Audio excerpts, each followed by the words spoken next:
ใส่บีเดี๋ยวขมลำเลยใส่บีลงไปเอาถังนั่งเดือดวางลงไปสวัสดีครับพี่น้องปองไปครับผมคนน้ำชี้ครับสายมือนี้ผมคนน้ำชี้พาพี่พ่อน้องมาเข้าครัวพี่สาวยายสำทำอย่างกระแสคือเก่ามื้อนี้อยู่ในครัวครับพี่น้องมื้อนี้อยู่ในครัวเด้อครับเด้อนี่มื้อนี้อยู่ในครัว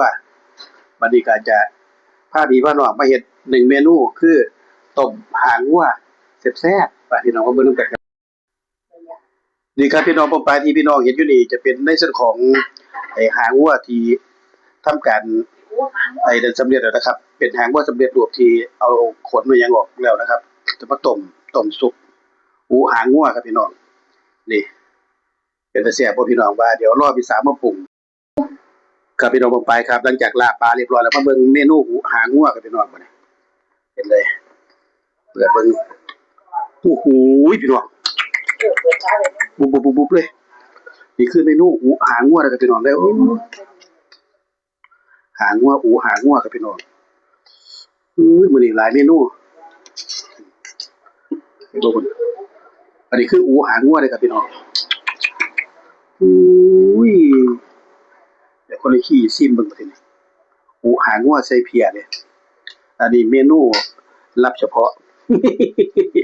ลับเฉพาะแม่นมาคนละขี้ซิมมาครับพี่น้องผมไปหลายๆคนเพื่อนๆหลายๆคนท่านผู้ชมว่าคนละขี้มาซิมดูแต่อันนี้คนละเมนูอันนี้เป็นหูหางวัวใส่เพียใส่ข้าวคั่วหอมห่วยโอ้โหเยี่ยมคือเมนูหูหางวัวเรียบร้อย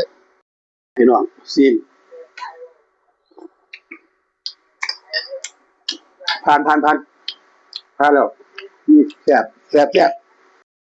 ใส่บีเดี๋ยวขมลำเลยใส่บีลงไปเอาถังนั่งเดือดวางลงไปนี่คืออูหางวัวแซ่บพี่น้องนี่ส้มใหญ่แบบเติมเกลืออยู่หน่อยอันนี้อูหางวัวเลยครับพี่น้องเดี๋ยวเอาไปกินกันมึงเต็มกันตัวซีมึงดูบัตรซีมีความเป็นน้องรับรองว่าบัดข้าวคั่วติดอันทับไปแว่เตรียมข้าวคั่วติดอันทับพี่ทับไปแว่พะนะโอ้ยเดี๋ยวก็รู้ขี้ขวดข้าวคั่วกันพี่น้องนี่ข้าวคั่วเด้อมันเป็นเอียงข้าวคั่วโอ้ตัดกันกับลาบเลยนะเท่งซุปเนื้องัวเท่งต้มปลาเท่งกันลาบปลาพี่น้องคนละขี้ซิมมัน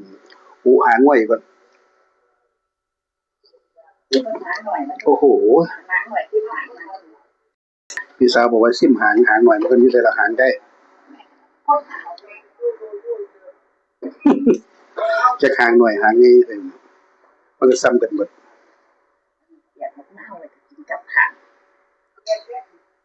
เดี๋ยวอยู่ในกล่องไม่เห็น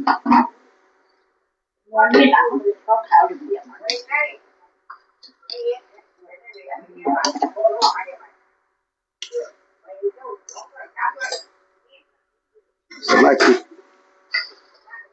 โอ้คือตัวใหญ่เลยพี่น้อง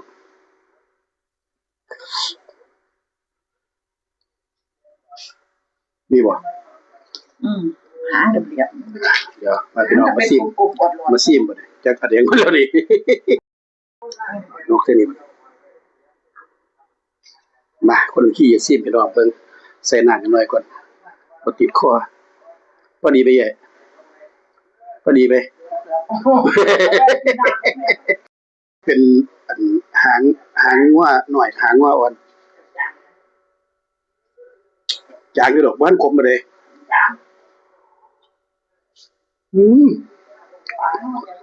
เนื้องัวเนี่ย